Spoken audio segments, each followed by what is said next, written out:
चलिए अगला क्वेश्चन हम लोग समझते हैं। ABC की पूंजी क्रमशः 60,000, 30,000 रुपया और 12,000 रुपया है।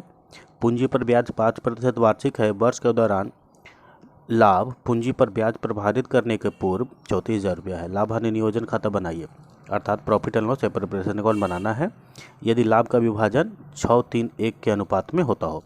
यहाँ पर सबसे पहले क्वेश्चन को हम समझेंगे कि इनकी पूंजी 60,000, 30,000, 12,000 है, जिस पर 5% वार्षिक हम लोगों को ब्याज निकालना है। उसके बाद जो यहाँ पर लाभ दिया हुआ है 34,000, इस पर पूंजी पर ब्याज की गणना को नहीं घटाया गया है। ठीक है, ये लिखा हुआ है कि पूंजी पर ब्याज प्रभावित करने के पूर्व, मतलब पूंजी पर से ब्याज घटाने के पूर्व 34,000 है। ठीक है, अब यहाँ पे लाभ विभाजन अनुपात समझ लेंगे कि 6:3:1 के अनुपात में होता है। यहाँ पर आगे ये समझेंगे कि profit and loss appropriation account को profit and loss adjustment account भी कहा गया है।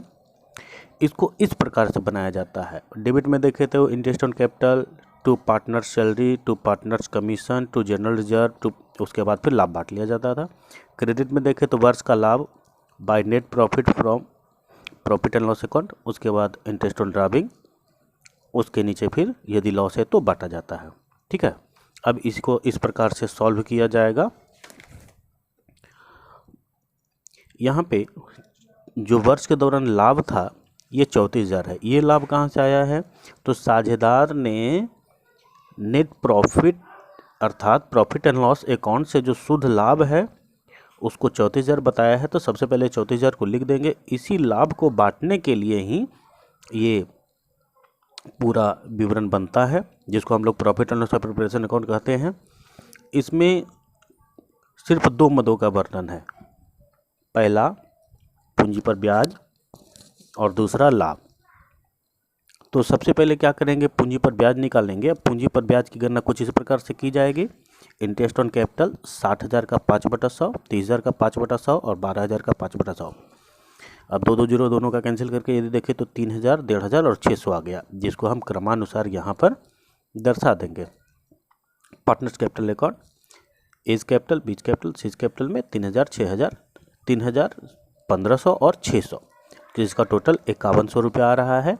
और क्रेडिट में ड्राविंग है नहीं, और तो इंटरेस्ट ऑन ड्राविंग भी नहीं होगा और दिया भी नहीं है। तो क्रेडिट में सिर्फ लाभ को लिखा जाएगा और लाभ से फिर हम क्या करेंगे, यानी 34,000 से 5,100 घटा देंगे तो बैलेंस आ जाएगा 28,900, जिसे सभी साझेदार अपने लाभालाभ अनुपात में बांट लेंगे।